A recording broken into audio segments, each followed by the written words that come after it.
Selamat malam, kami dari PBL 318 dengan judul aplikasi mobile peminjaman ruangan akan mempresentasikan hasil PPT kami.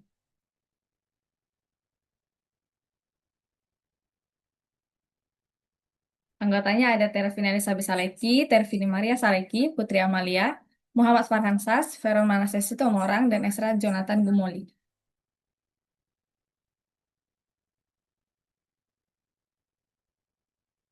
Selanjutnya gambaran umum.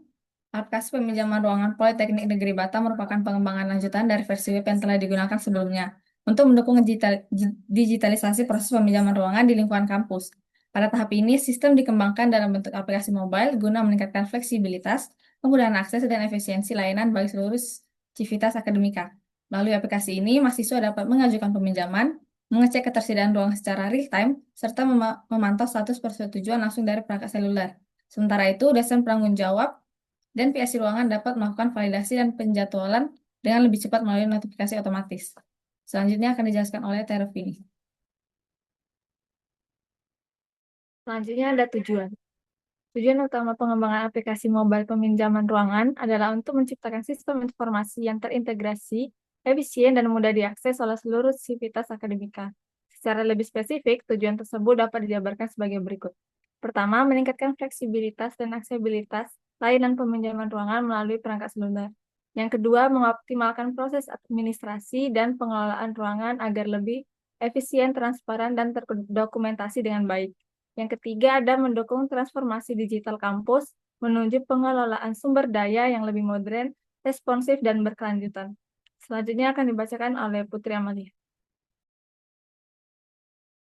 Selanjutnya yaitu fungsi utama aplikasi. Aplikasi ini dirancang untuk memenuhi kebutuhan pengguna dalam berbagai aktivitas yang berkaitan dengan pengelolaan ruangan di lingkungan kampus. Yang pertama yaitu fungsi autentikasi dan otorisasi pengguna. Proses otorisasi diklasifikasikan berdasarkan peran pengguna atau role-based access control, sehingga hak akses antara mahasiswa, dosen, dan admin dapat dikelola dengan jelas dan aman. Yang kedua yaitu fungsi peminjaman ruangan, yang ketiga fungsi notifikasi dan monitoring, dan yang keempat yaitu fungsi keamanan dan integritas data.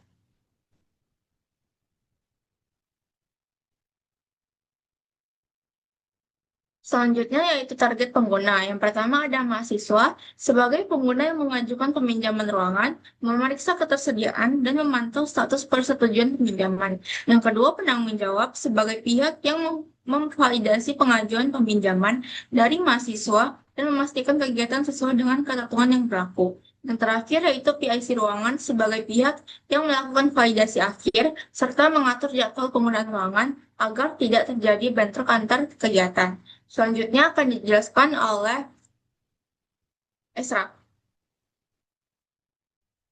Oke, baik. Di sini saya akan menjelaskan urutan dari kelas diagram. Yang pertama, mulai dari user ke student, dan selanjutnya masuk ke workspace atau room, yang di mana itu akan objek yang akan dipinjam.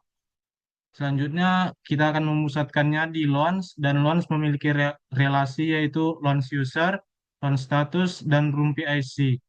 Yang terakhir, untuk dukungan dari sistemnya ada schedule, course, academic year, dan holiday. Selanjutnya saya akan kasih ke Veron.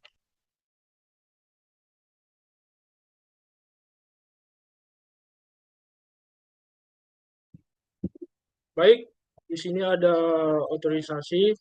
Setiap pengguna memiliki hak akses yang berbeda-beda sesuai masukannya. Contohnya, yang pertama itu mahasiswa dapat masuk sebagai pinjaman ruangan, laboran dapat masuk sebagai verifikasi peminjaman, dosen dapat masuk sebagai pengelola jadwal atau memverifikasi peminjaman juga. Statusnya sudah ada ya, buktinya pada file Laravel kami, outservice Laravel PHP. Lalu untuk buktinya, demo fitur, langsung saja.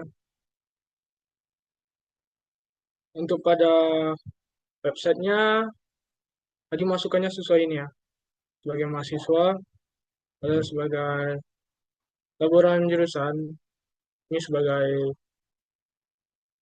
definisinya sebagai penanggung jawab nanti di footernya. Lalu ini ada approve pinjamannya juga. Oke, lalu untuk demonya, kita demokan saja.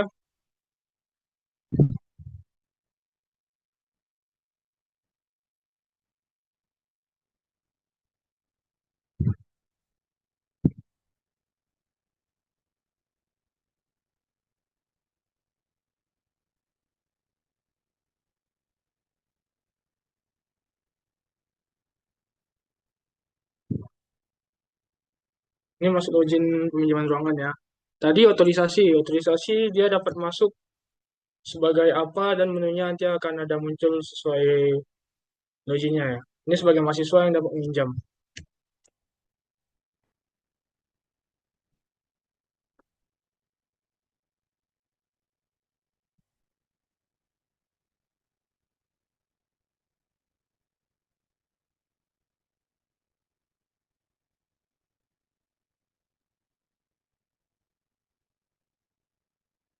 Ya, sudah berhasil masuk ya. Ini sebagai peminjam ruangan.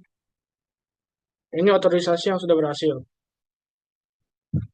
Oke, baik. Selanjutnya ada di enkripsi data rahasia.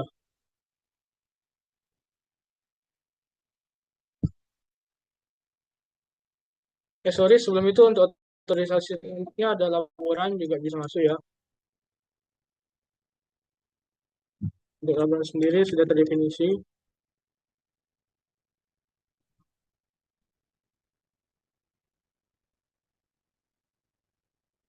Dan untuk passwordnya sudah level 2 ya. Ada simbol, huruf besar, huruf kecil, dan sudah ada angka.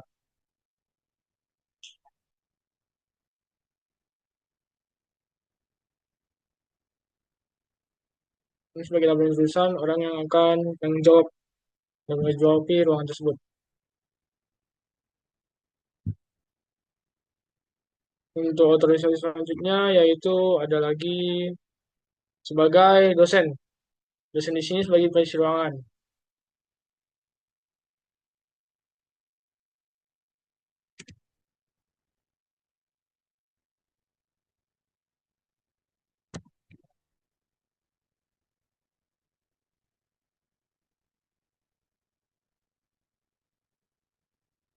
Dan sudah level password nomor 2 ya. Password 2. Sudah ada karakter, simbol, huruf besar, huruf kecil, dan angka tentunya. Sebagai PIC ruangan. Ya, sudah masuk sebagai PIC ruangan ya. Lalu saya lanjut jelaskan sebelum lanjut ke sebelumnya. Untuk pada aplikasi mobile kami kali ini menggunakan data dummy. Karena untuk data aslinya menggunakan SID Politeknik Negeri Batam. Kami hanya dikasih akses untuk data dummy saja. Untuk yang SID kami tidak diberi akses.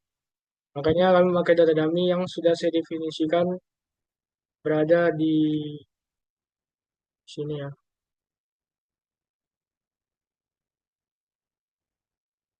Berada di sini. Di sini sebagai dosen Fajri. Ini sebagai mahasiswa pinjam. Ini sebagai laporan bilang sebagai penanggung jawab. Sudah saya definisikan. Lalu tadi hasil yang kita munculkan di sini ialah seperti data bentuk JSON. Dan Flutter akan menerima hasil JSON yang tersebut tadi. Untuk inskripsi ya sudah inskripsi data, sudah berada di database ya. Ini kita bisa buka database-nya terlebih dahulu.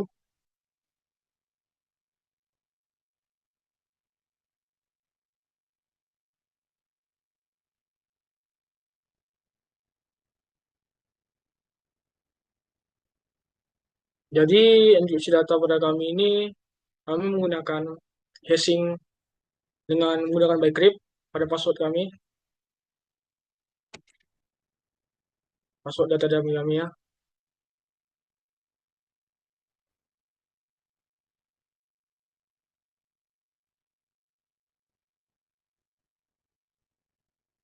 Ada table user.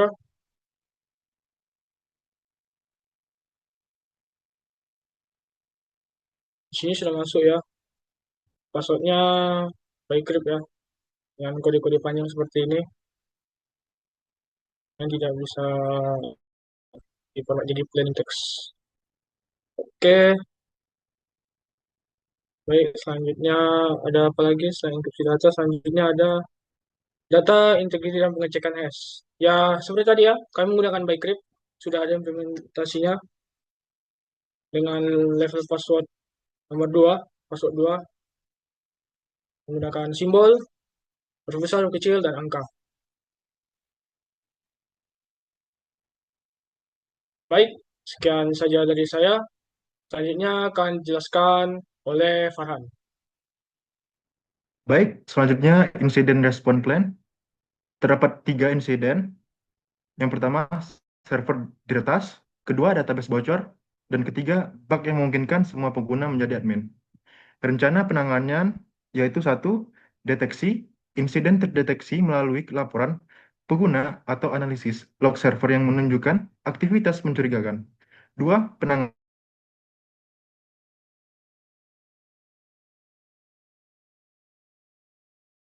menonaktifkan server API sementara.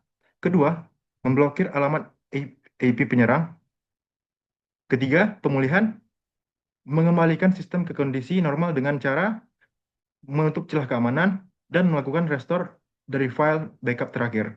Keempat, evaluasi, melakukan evaluasi penyebab insiden dan menentukan langkah penyegah agar agar kejadian serupa tidak terulang di masa depan.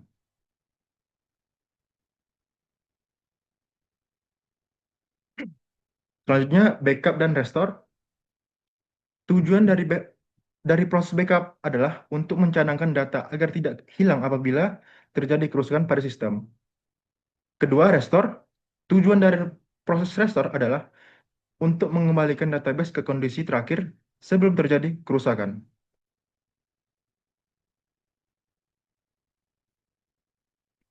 Baik, segitu saja.